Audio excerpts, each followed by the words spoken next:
This episode of the Damage Guild podcast is sponsored by listeners like you. Join the guild at patreon.com/damageguild to receive exclusive perks, member rewards, and bonus content. Previously on the Damage Guild podcast. Dearest Lord Grunwald, as promised, here are the tickets that we have promised. Alia, don't be alarmed. Who is this? It's me, Azlo. Me and my friends need your help. Find me at the Hearth and Heartwood. She opens the door just enough for you to slip in. I'll drop the disguise. So, my dear friend, I never thought to see you again. You've traveled all this way so that I can clear my good name. What do you mean, clear your name? I saw you. I was there when everything happened. What is there to clear? Felmandar put me under a spell. He was in the audience that night. He bewitched me with his dark magics. She backs away a few feet. You must be confused. Felmandar would never do such a thing. Are you sure you're not mistaken? I'm positive. Felmandar cast a spell to ruin the performance, and that led to Lady Grunwald's death. So you're telling me that Felmandar was the murderer? That's exactly what I'm saying. Let me know what you would have me do. You hear the sound of a door opening outside. Quickly, hide. Felmandar is coming.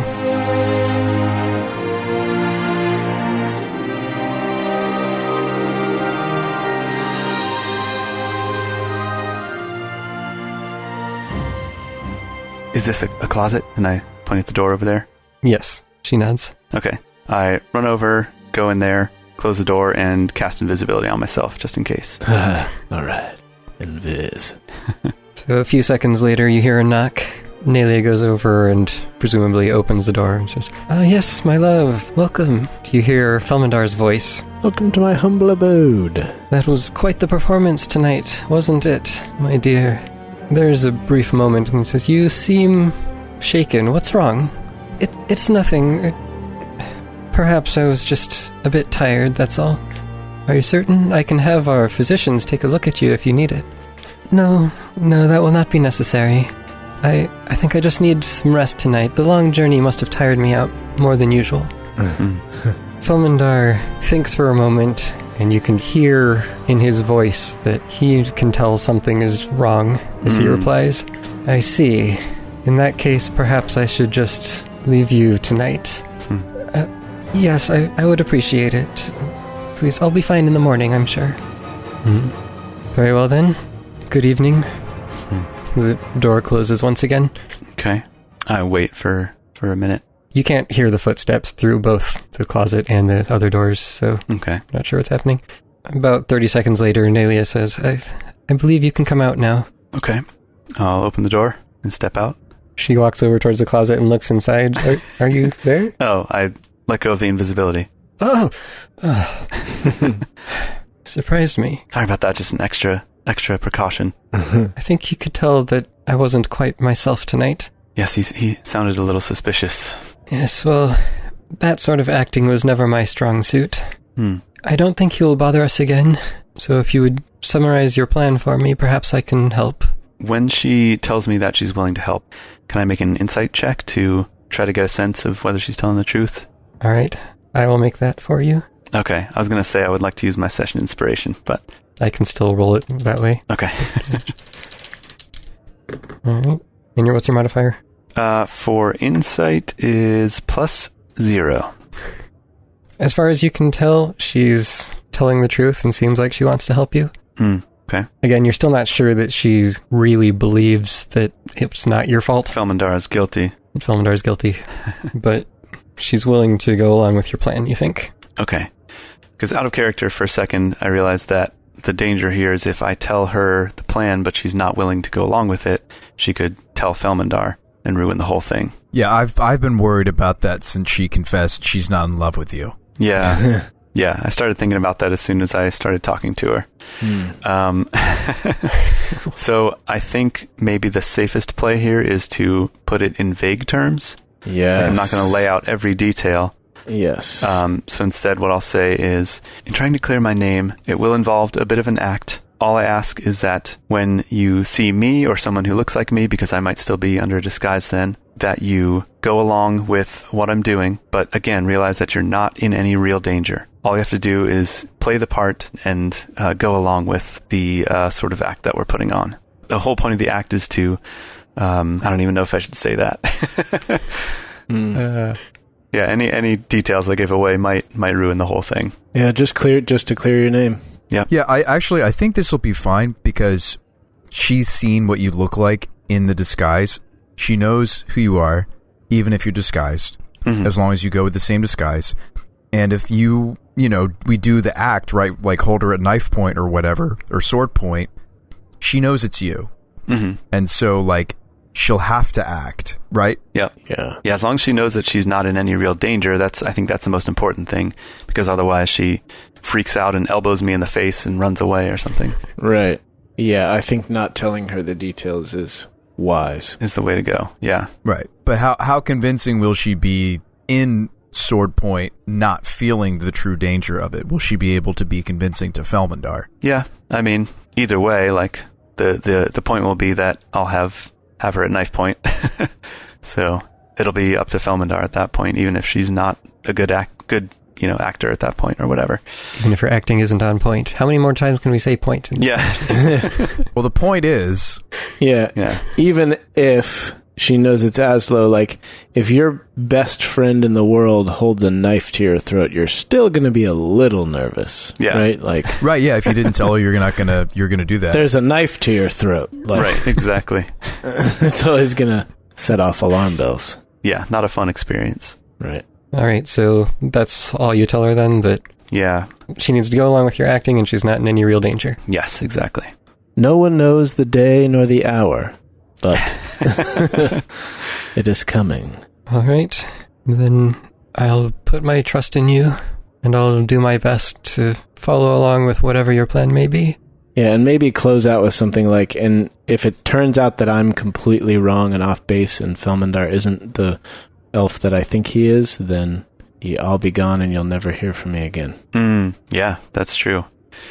If this all doesn't go to plan, if it turns out that I was wrong the whole time, and Felmandar really is who he says he is, which I sincerely believe he isn't, then I will disappear, and you'll never have to worry about hearing from me again.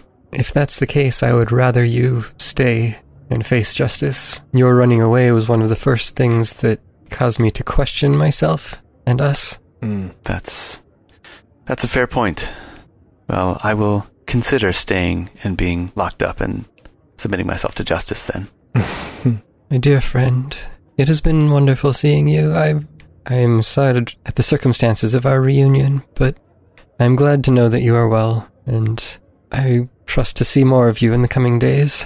I wish it hadn't happened like this myself, but I'm so glad to see you, and I sincerely believe that you will soon see the truth.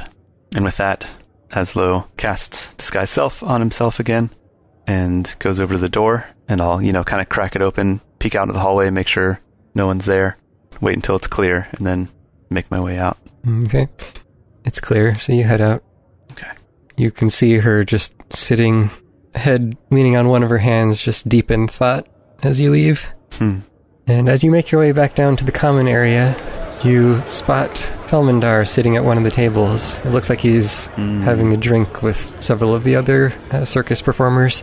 I start reaching into the interdimensional satchel. Then I stop myself. No. I shake it off. And then Tokas and Shabba, both dressed in devil costumes on both of your shoulders, say, "Do it, Azlo, do it.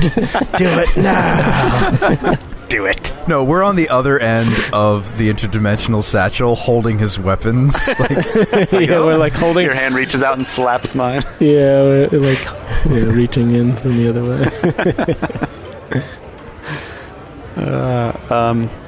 You said he was sort of on the other side of the room? He's just against one side, and you'll have to pass through the middle as you leave. All right, then I will... find a kid outside on the street and pay him a gold piece to go in and knock over his beer. That's what I'd do. That's fine. I'll just walk through and walk to the door and just play it cool. Just keep it cash. Keep it cash, Azlo. All right. I'm going to keep a self-control check. Yeah, exactly. Don't have to do that. So you focus all your might and mind on not attacking him. Yep. And walk out of the room. Yep. And you see your companions standing out from the darkness nearby. Hey, how'd it go? Yeah, how was it? It went, well, it's a bit of a mixed bag, if I'm honest, but the important part is that she is willing to help us. Wait a second. You're saying she's not... You said you guys were in love. Wait, a mixed bag. I interpret it completely differently. Wait, she's going to take you away from the company, Azlo? Nothing could ever take me away from this company. Not even my one true love. No, it's... listen, let's just start walking, shall we? Yeah, if that's what you want. Yeah, I say it's not exactly the best outcome I was hoping for, but like I said, the important thing is that she's willing to help us and that she at least believes the possibility that I might be telling the truth. So she doesn't even trust you? From what I gather, not entirely. She trusts me just far enough to be willing to go along with our little act. You don't get the feeling that she doesn't trust you. It's that she trusts both you and Felmandar, and she's having a hard time. Yeah, she did say that she said, I will trust you. But the problem is she's actually in love with Felmandar. She's not just marrying him out of convenience, but marrying him because of who she believes him to be. Right, exactly. Although she never said that she loved him either. She said that he was a fine man and would be good for their family and children and whatever. Reliable and... Yeah. Okay, that's true. Yeah, and that was something else, like, this is a Sean to Brian comment, not, because, like, Tokas would need to, like, gather that information from Azlo, that she said in the conversation, I'm not even sure that if we were to love again, right, essentially she insinuated that, like, the fact that she isn't fully confident that halflings and elves could have a family together. Dude, that seems like that's the breakdown of the whole thing, is like, that sounds like that's a desire she has, and she's not confident that Azlo could fulfill that. Bro, we just hit the books. Like, we go to the library and, like, the local Conan. Yep. We could figure out, I bet, and I got a pretty serious history score. I bet we could maybe figure that out if there's a precedent for shorter races, like, procreating with other races. The history of biology. So it would be similar to gnomes and Sahuagin having potential for offspring. Yeah, like, Tokas wants to know this also. Like, this is very important research to us, Azlo. The bigger picture here is that she doesn't have feelings for Azlo anymore. So that is sort of falls under that umbrella, and if she doesn't love him, then it's sort of a moot point. Well, but she listed the reasons why she fell out of love during the conversation. Yeah. I was doing some mental notes because that was a whole section where Jay and I didn't get to talk. So it was your the abandonment, right? You had to run away, so she felt abandoned. Mm-hmm. And then it was the question of, I'm not sure we could come together. Have children. And there was a third factor, which was she... maybe thought he was a murderer. No. It was, she thought it was maybe just infatuation. She also made that observation. So infatuation, right? The possibility disappearance of family disappearance. Yeah, but there's also the fact that for a year now she's thought that he was guilty. Azlo was a bad guy, and Felmandar was increasingly a sympathetic figure in her life.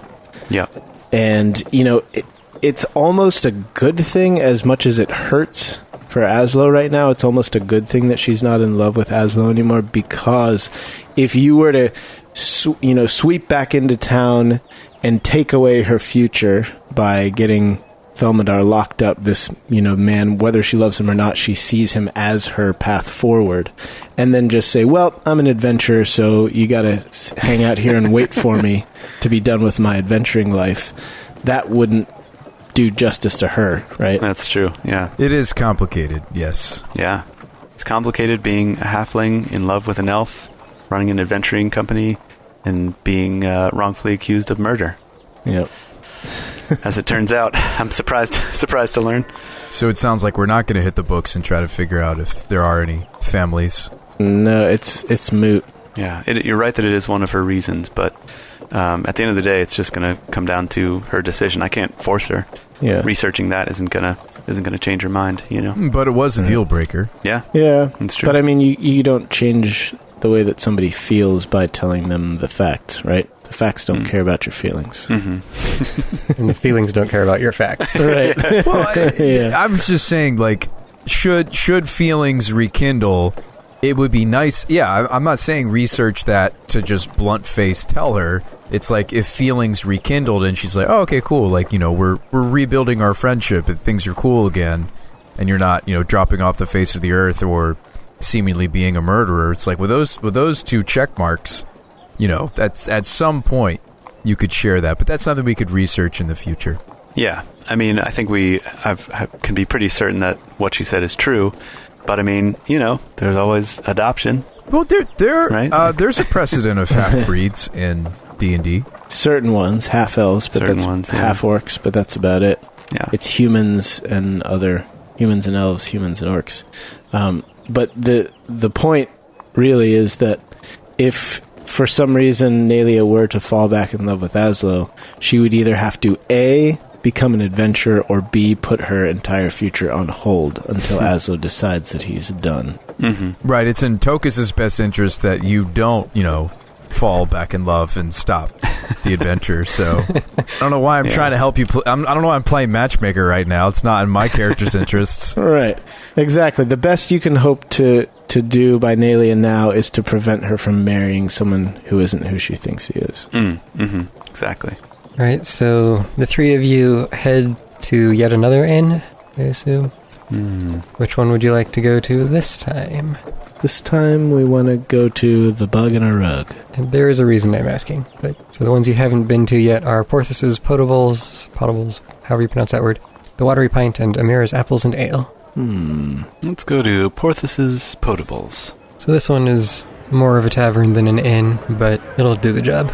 Nothing particularly fancy here. You do see a few of the other circus performers who are gathered here as well. I value Tokas' rest, so do we have to go to a tavern? You're saying you want to go to an inn rather than a tavern? Yeah, I mean, this is a tavern that happens to have rooms. You don't value Tokas' rest. What are you talking about? I don't know, man. Like, I've been losing so much sleep since the armband, so... You sleep less than the rest of us. You've already been at the second and third best places. The best one's the Hearth and Heartwood, which you don't want to stay at. And then the other ones are the lesser places. So you're running out of options. All right, well, I'll settle for this then. Yeah. Tokas can settle. That's fine. It's not going to be the following day, but the day after that is when your tickets are good for. So in the intervening time, you're going to have to pick one more inn, but other than that, is there anything you want to do? I think we just continue to prep for the event, go over the plan, stuff like that.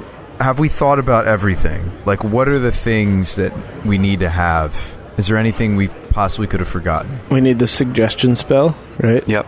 We need... That's locked and loaded.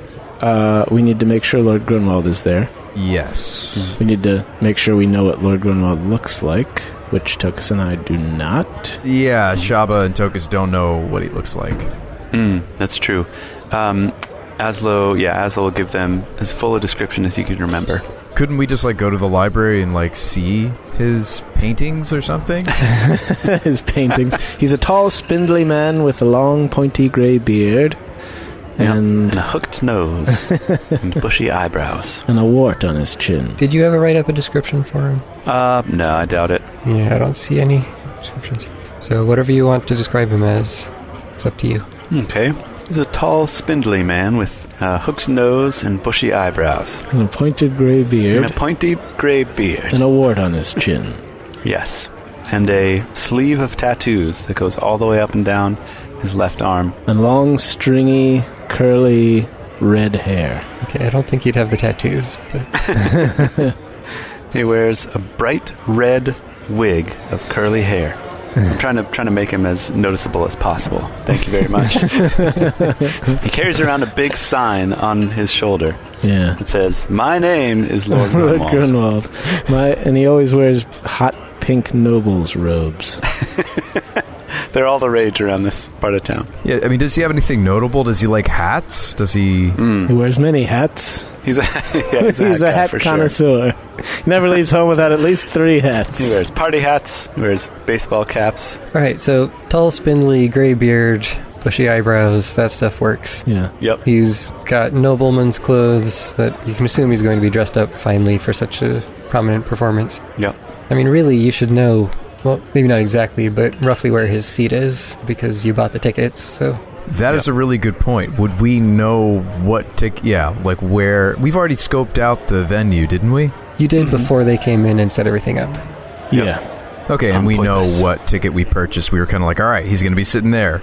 Yep. Yeah, it might not be exact because they wouldn't have like numbered seats and everything, but you know his rough location. What kind of hair does he have? Is he bald or does he have long, curly, red hair? He's got like those are your only two choices. Gray hair. Oh, okay. Yeah. All right, thinning gray hair. Thinning gray hair, kind of slicked back a little bit. All right. Actually, no, he's got a comb over. Scratch that. All right. Yeah. Gray comb over, like an aging Targaryen king. There you That's go. a House of the Dragon reference. I guess the day passes uneventfully. You can stop by and see some of the performances at the great distance if you wanted to, but otherwise, nothing happens. And for your last inn before the event, the Watery Pint or Amira's Apples and Ale? The Amira's Apples and Ale. A cozy cowherd. Oh wait, that's not a choice? Yeah. The apples and ale sounds yummy. Mm-hmm. All right. If I'm not mistaken, this one was actually suggested by someone in our Discord server. Ah. Oh, cool. Named who? I was just trying to find that and not locating it, so... Isn't there a search function? It was the Riddler. The Riddler. The Riddler suggested this. Riddle me that. Go figure. Yep. Well, thanks, the Riddler, for your suggestion. Everyone F in the chat to pay respects. The Riddler. Mm-hmm. Is that how that works? I mean, if he's dead... Oh, I didn't realize that was the context. Okay, never mind. Don't do that. I thought it was just to, like, show, like, that they're cool. You just do F in the chat. No. All right, never mind. Don't do that. It comes from a game where you press F to pay respects at a coffin. Oh, okay. Well, then press R to pay respects to the Riddler. R in the chat. Because R is R-E-S-P-E-C-T. It stands for respect as well as Riddler. All right. It's going to put all these random R's in the Discord now after this episode gets released. Like 6 months from now. And we'll like, why are people just spamming R? Like, we won't know why. Was that didn't I release the dub twun emoji like way earlier than the actual episode came out? I think just one episode. Yep. And people are like, "Whoa, what's this?" I'm like, "Oh, what is Nikes." This? Sorry about that.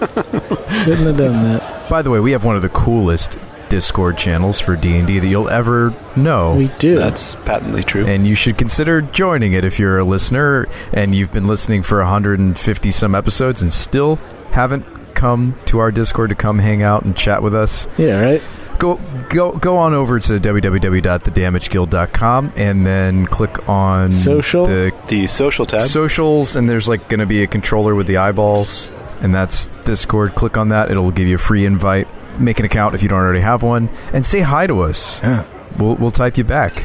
We might even emoji you back sometimes. We have lots of emojis. Like we've got normal Tokas, cartoon Tokas. It's great. Other versions of Tokas, I think.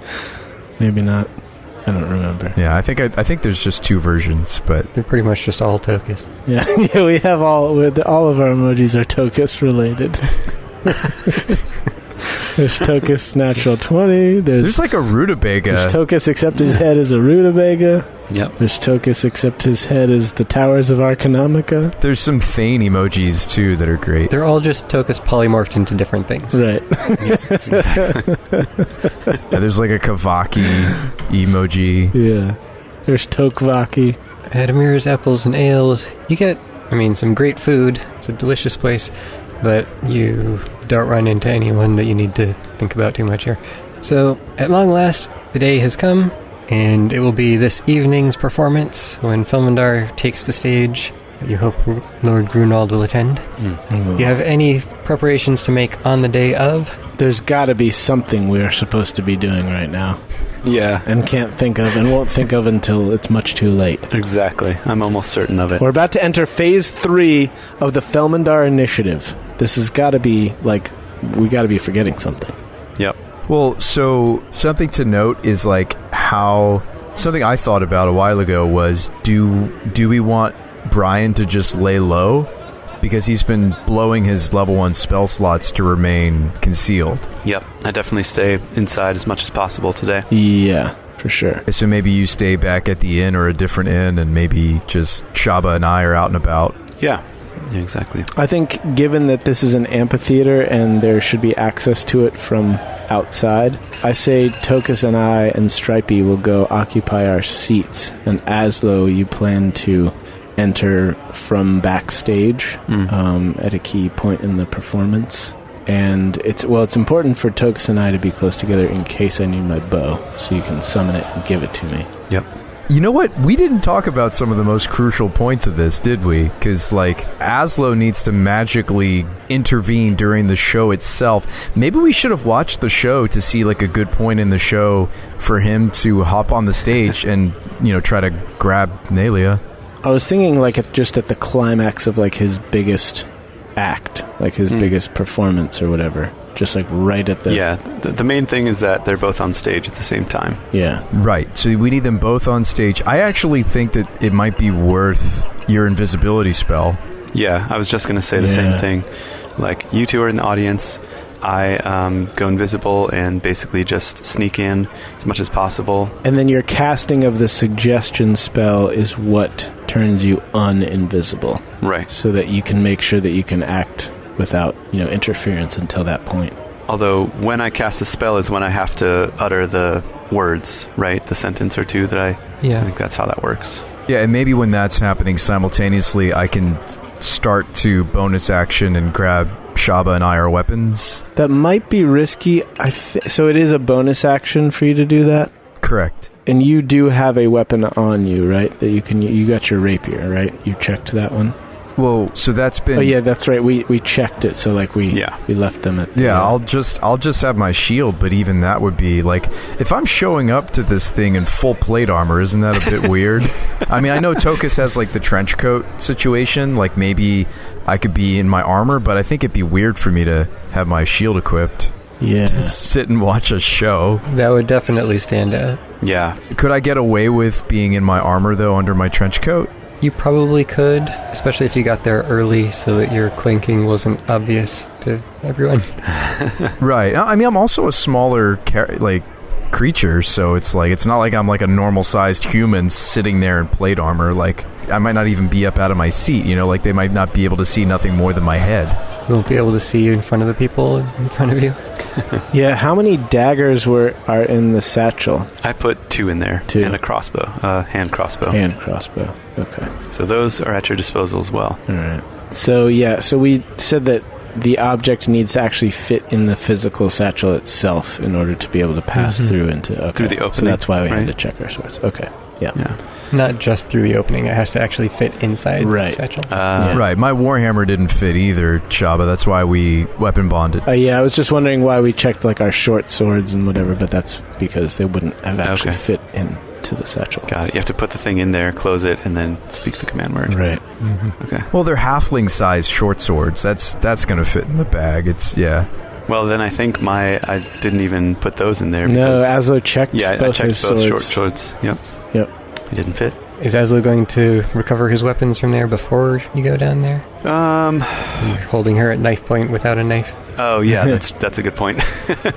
Yeah, so I can definitely do that, especially once I'm invisible and I'm making my way up there.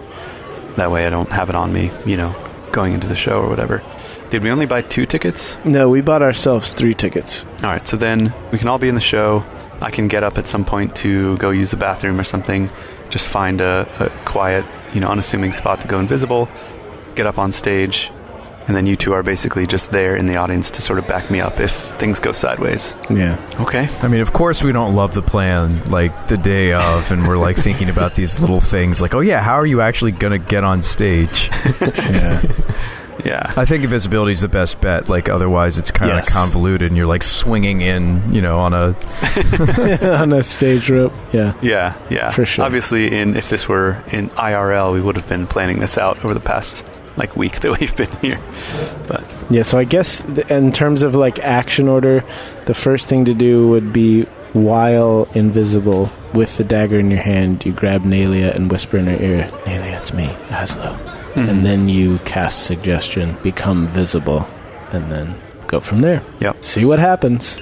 I think the cool thing about that being the action that breaks the invisibility is it might make it so that Felmandar's not aware that you're spellcasting on him as a target? Because couldn't that affect the outcome of the suggestion spell itself, that he knows he's being affected by suggestion? Yeah, we did have a discussion about that. I think the answer was yes. Yeah, I think I like this plan of invisibility, grab Nalia, right, reassure her, knife point, suggestion. I think it's the best we've got. Yeah, I think so. All we have to really know is how far in feet are our seats from the stage. Well, you got really cheap ones. You're going to be pretty far back. Right, but how far back is that? I mean, once I have my bow, it doesn't really matter, but for Tokas, you've got Firebolt. What's that, 90 feet, Firebolt? 120 feet. 120. It's going to be probably about 150 to 180 feet to the center of the stage from wherever you sit, depending on exactly when you arrive. And then you can pick your seats at that point. Okay. You're just in the back section. All right. We can close that distance. We have stuff that's going to allow us to get to him if we have to. Yeah. Something I just really, I guess, was grappling with was the thought of, like, even if everything we want as far as clearing Azlo's name goes well, that doesn't mean that Felmandar is going to go away quietly. Like, that doesn't mean he's going to be complicit with being taken in. That's a thought I just had. True, but as long as Azlo is absolved, then Felmandar is the authorities' jurisdiction. Correct, and then it's self-defense. So we have to make sure that the name is cleared, and then anything else that happens is self-defense. Right. This is not normal D&D. This is D&D with legal ramifications, as if it was like a more realistic world. Which, like, come on, like, we've played D&D for session after session, and it's never really been like this so much. Like, we haven't really been thinking about the law of the land. You've never had potential combats in the middle of town with other people. Yeah. Right. Everything rests in the mind of Lord Grunwald. He is the decider. Deciding factor. Yeah. Any other details to clear up? I think we just gotta do this. Yeah, I think we gotta press the launch button. Yeah, I think you're right. As long as things go to plan, I mean, even if things do go to plan, there's a chance that he fights back, but that's what you guys are for. And or runs. Maybe he just wants to kill you. Right. He might just book and realize that he's just confessed and there's no other. But that's where you and I come in, Shabba. We could restrain him. Yeah, exactly. Yeah. Because if he's guilty, it's just self-defense. It's just capturing him. It's just preserving our lives until he can be subdued. I mean, it's going to be interesting. We'll see how this goes down. I wasn't really thinking about that. I was like, oh yeah, if he's proven guilty in the middle of town, like, of course, like, it's over. We win D&D, but, like, that's not true. He's a powerful spellcaster, you know? He might not go quietly. Yeah, speaking of quietly, one more detail. Given that we will be 150 to 180 feet away, is there any sort of amplification system, or is this amphitheater simply built so that voices speaking at a normal or somewhat louder volume from the stage reach all the way to the back? So the acoustics are pretty good while you were there checking it out. I mean, they don't have like built-in microphones or anything that doesn't exist, but you could assume that the acoustics will be at least as good as they were when you were there before. They might have set up additional things to help with that, and they might also have some magic that would help. Okay, my thought is, Tokas, that as soon as we notice Nalia starting to be off her balance or whatever as Azlo grabs her, and or when Azlo speaks loudly, the command words of, or whatever, the suggestion spell, we are already off and running down the aisle toward the stage. Right. And I think it would alert the people in unnecessary ways if I armed you and myself, right? Like, we just want to get there. Right. If we can stay together, then we can sort of wait till the last minute to be armed. Once events start unfolding, then yeah, I'd say you can go ahead and arm yourselves, but any time before that would arouse suspicion. Yeah. I mean, and keep in mind that once we have our weapons, we're almost certainly going to face charges, regardless of how we use them. So we're probably spending some time in the clink for having unsanctioned weaponry. So something we gotta be prepared for. So all of your plans are made? You're ready to go and see them all come crumbling down around you? Yes, exactly. As always. Then evening arrives, and you head out for your performance at the Taidena Amphitheater. I'm so nervous right now. It's a nice night to tie Dana. Sounds like you're abducting someone. I don't know. I was thinking of like it's a nice night to die. Like it's a good night to die. Yep. Tie Dana. Die. I don't know. It's a good night for a date with destiny. That's what I say. Mm-hmm. It's a good night with a tie Dana destiny. So, Azlo, you can go ahead and mark off one spell for your disguise at the moment. Check. And you walk into the middle of town and arrive at the amphitheater. It's been transformed since you saw it last. Braziers line the stairs and surround the stage, both lighting the area and providing enough warmth to fight back the cold of the outdoors. A large, brightly colored canopy is held aloft over the stage, supported by decoratively carved wooden pillars. Thick curtains hang at the back of the stage, likely concealing various props. And a wooden platform has been built atop the stone floor to add extra height. A thin tightrope stretches between two of the support pillars, some 15 feet off the ground. You arrived early, I assume, so you could get your choice of seats. Mm-hmm. Yeah. Exactly. All right, so you present your tickets and file in, and you want to sit as close as you can, or what? Yeah, as close as we can in our section. All right. Leaving room for Lord Grunwald in front of us. Plenty of space for him. Yeah. Yeah, he's going to be way in front of us. Yeah, we got him the nice seats. Mm-hmm. You're going to try to stick close to the aisle, I assume? Yeah, I would think so. Right next to the aisle. So you pick out your seats and settle in, and slowly over the next 45 minutes or so, the crowd assembles and fills in most of the amphitheater. And there's quite a lot of conversation. You can see everyone in the crowd seems to be excited and looking forward to tonight's performances. Finally, the time of the show's beginning arrives, and there's a sudden blast of air that ruffles all of the fires in the braziers and sparks excitement in the crowd momentarily. And you look down to the stage and see Felmandar walking out to thunderous applause and cheers. Boo! You suck! I throw rotten fruit at him. Good job, Shabba. I'm glad you brought that. You're getting a raise after this. I've been carrying it with me all day. I mean, for like the last 3 days. I thought I smelled something. I mean, I didn't really think anything differently, but here we are. I mean, Stripey normally smells like refuse and other things he's been getting into. So That's true. Nothing out of the ordinary for how Shabba smells. And Shabba's pack smells. So Felmandar bows repeatedly as he walks forward, and he waves to the audience before finally raising his hands and quieting the crowd. Welcome, one and all, to tonight's feature performance by none other than yours truly, Felmandar the Fantastic. The crowd cheers again. He doesn't even have a hype guy. He's just announcing himself. Well, doesn't need one. He's got... His reputation precedes him. Yes, they're all there to see him. So we have quite the show in store for you tonight. Prepare yourself to witness feats of daring, skill, and magic the likes of which you have never seen before. And as he speaks, he punctuates his words with a twirl of his wrist, seemingly conjuring a bouquet of flowers from nowhere, and then just as quickly vanishing it in a puff of smoke. Amateur. I could do that in a heartbeat.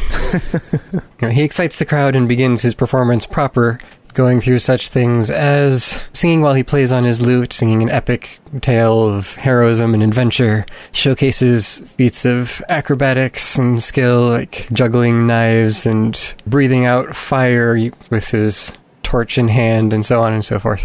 And the crowd, of course, claps and cheers and gasps and cries all at the appropriate moments. Swallowing swords? Azlo, this is the perfect opportunity. Loath you may be to admit it, but truly Felmandar is a skilled performer. He has the crowd just in the palm of his hand. I'll never admit that. Yeah. Yeah, like Shabba and I are sitting there since Azlo can see us and our reactions, and we're just like, we have our arms folded, and we're like trying not to enjoy all the awesome. You are enjoying it. You're like having a lot of fun, but you're trying not to show it. Yeah. Like, oh, cool. I mean, that was dumb. Yeah. That was dumb and stupid. Like any gasps that Shabba and I have, we like quickly like Stifle. Stifle, yeah. I had something in my throat.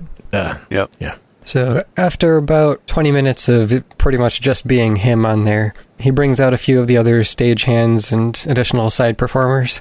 And among them is Nalia, who seems to have come to assist with some of his performances. Are you going to do anything at this point? I think the plan here is to strike at the height of the performance at the climax. So I think we wait it out. Yeah. I think this also gives us an opportunity to kind of further feel out the stage and, try to track some of their stage blocking and the paths that they walk and stuff like that. Get an idea for props and how many, stage hands there are and other performers and stuff like that. Have we noted that Lord Grunwald is seated? Oh, yeah. We look for him, too. Oh, yes. So you saw him as he came in, actually. So you noticed him taking a seat within the first 2 or 3 rows. It's not quite up close enough to where he has to stare straight up to see anything, but he's close to get the best view. He came with a handful of his men, it looks like. Oh, wow. Bought extra tickets. Oh, so they bought more tickets. Yeah. Okay. Yeah, I remember the most expensive tickets were like pretty steep. So we got like good ones, but not like the best ones. Not the best, okay. Okay, and for the stagehands and other performers, Felmandar isn't performing constantly throughout this show. He's, taking short breaks to recover and get ready for the next one. Right. So you see costume changes and so forth. Mm-hmm. The other performers include some kind of strongman who's, lifting up gigantic weights over his head and doing all sorts of feats of strength. That's cool. Ooh, I mean, I did not like that. There's Tiger Tamer with a tiger. Oh, man, I love... Tigers are so overrated, right, Tokas? Yeah. Azlo, you could write way better stuff than this. They're so orange. Do you ever notice that? Tigers are so 200 decades ago. They're so stripy. Stripy. This audience, they're so easily entertained. These Merengians, they wouldn't know good entertainment if it hit them in the side of the head. They'd fall for anything. The camera pans over and Stripey's also sitting in his seat with his arms crossed. I think he would be cheering on. Yeah, he's eating popcorn. And has like one his of, emoji. Yeah, he's wearing a hat that's like one of those long balloons that's been shaped by one of the guys that makes balloon Stripey, animals. how did you have time for this? You've been with us the whole time. I learned how to do that.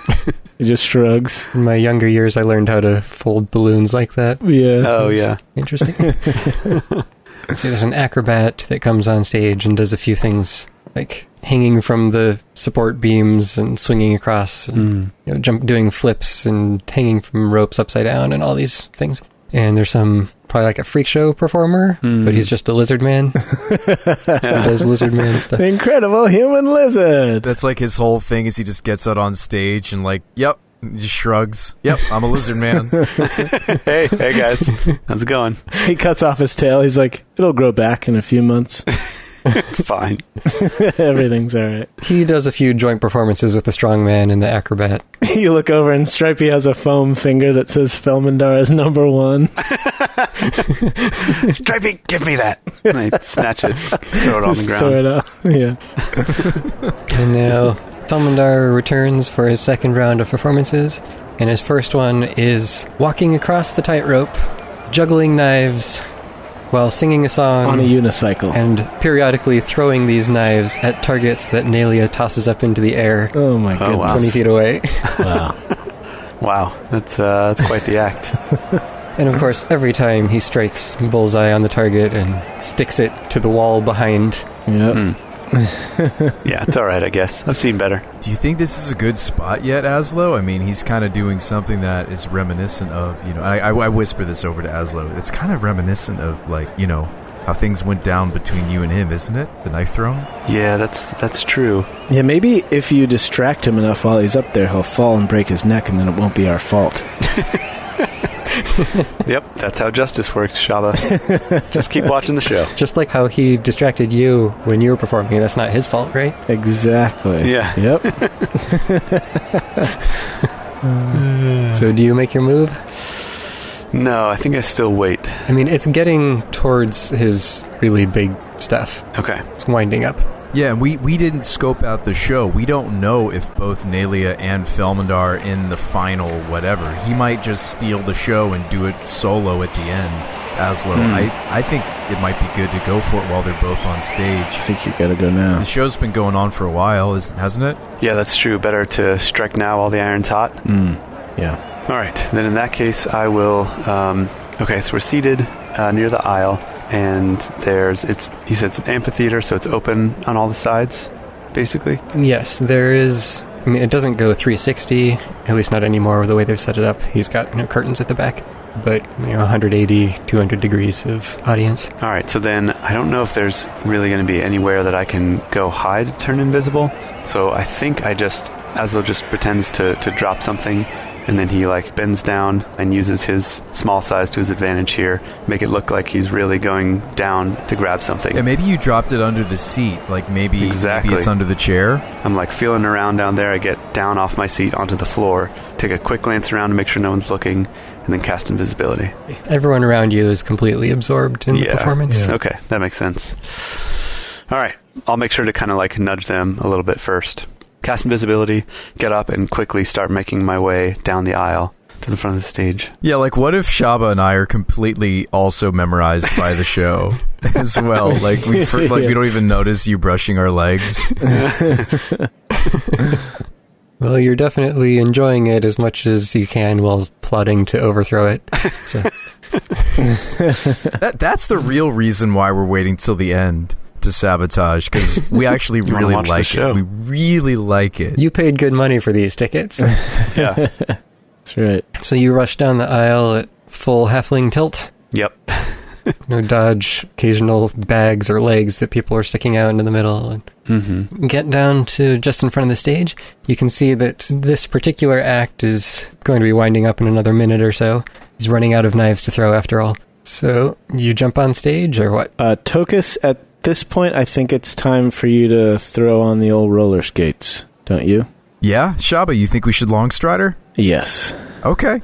All right, and I will cast... That'll cost me 2 level 1 spell slots or 1 of my level 2s, but probably 2 level 1 spell slots would be best. Maybe you just Longstride yourself so that we can keep pace with one another, because I want to stay with you as we approach. Yeah, that's fair. All right, I will cast Longstrider upon myself. Okay. All right, then I will run up to the stage, and I'm assuming there's some stairs or something. I'll run up and go right up to where Nalia is and go behind her and get in position. Wait a second. How are you going to put an elf at knife point? I was just going to ask that. Yeah. I've already thought about that. Are you on stilts? So there are some stairs up the side, and you can run up the side of the stage and get behind Nalia. She's kind of close to the edge of the stage where she is, whereas Fulmandar is right in the middle at the moment. All right, so as I go, I almost forget, but then I remember to reach into the satchel, pull out a dagger. And you're standing behind Nalia. All right. She's got a few targets left in her hands, ready to throw. Okay. I get up behind her, and I can't reach up to her neck, so instead I kind of talk up to her, not quite shouting, but say, Nalia, it's me, Azlo. Here we go. And I throw an arm around her waist, take the dagger, and put it up to her side. Under the ribs. Yeah, exactly. And then I will look at Felmandar and cast Suggestion. And I will say, Felmandar, it's time for you to admit your crimes. Tell us the truth about your involvement in Lady Grunwald's death. And as soon as we hear that, we are off to the races. We're out in the aisle. Yeah, we're moving full speed. Moving down toward the stage. All right. And you let me know if you want your weapon, Shabba. Okay. And the target must make a wisdom saving throw, and on a failed save, it pursues the course of action you described to the best of its ability. All right. What is the DC on that? 8 plus proficiency bonus plus spellcasting modifier. So it should be 19, I think. Plus 3, 17. 17, yeah, that's right. This is what we've been working towards for so many episodes. This is it, guys. This is what we've been moving towards. Fulmandar turns down towards you in surprise, hearing your voice, and he wobbles a bit on his tightrope there.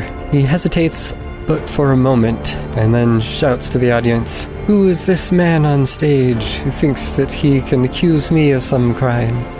Why, it is the man himself, the one who killed her." That's right, because when I cast the spell, I lose the invisibility. He just throws one of his daggers, and it lands an inch in front of your foot, sticking into the stage. Ah, okay. Felmandar, it's time for you to confess what you've done. Tell us the truth at once. or she dies. Tokas and I are booking toward the stage this whole time. The crowd has started to react, surprised and some scared. Some think it's all part of the show. So there's a lot of confusion and people are taking this different ways. Lord Grunwald, for his part, stands up and just turning red and the veins are bulging as he sees Azlo. And actually, are you still disguised?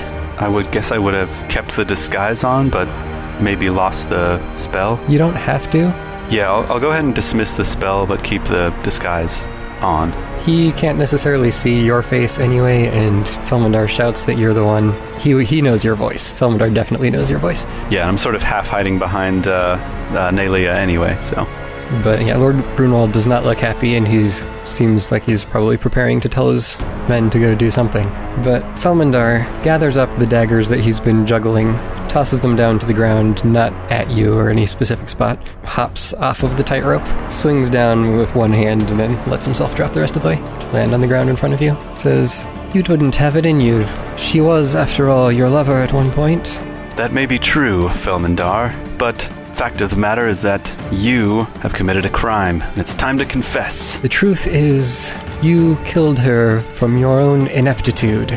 Once again, you feel his words just eating into your mind. Everything he says is just driving you to anger and lose your rationale. No, not again! Even now, a year later, if you were to try the same trick again, I'm sure it would turn out just the same. You have never learned. You are always worse than me, and you always will be. And soon, you'll be back in jail where you belong. You're the one who belongs in jail, Felmandar. Do you have a second casting of suggestion? Yeah, I was going to say, how many times can you use suggestion? I think once, because it costs a couple of charges from the crown, and I believe I only have 3. Yep, costs 2 charges. Well, I would try a different tactic. I mean, you're very charismatic. You could try to get him into some sort of persuasion. Yeah, that's right. So, even though I'm holding your one true love, at knife point you don't even care about her, you would let her die just to protect your own pride and hide the lie and the crimes that you've committed? I will admit to anything you want, but certainly a confession made under duress is worthless to you. It may be a confession under duress, but it would be telling the truth.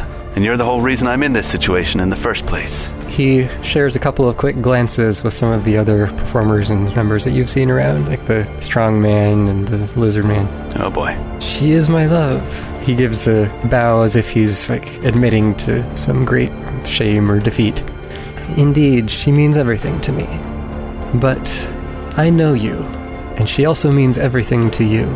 You would not do such a thing, even for the sake of revenge against me. Tokas, summon my bow. Yeah, I think this is going south. So as a bonus action, I'm going to summon the lightning bow of the Ram Lord, and I'm going to toss it to Shabba, because we're next to each other, right?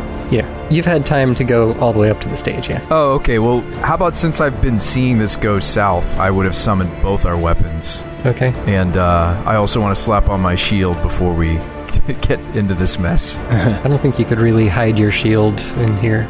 Remember, you're going without that? So. Okay, so my shield's back at the inn, you think?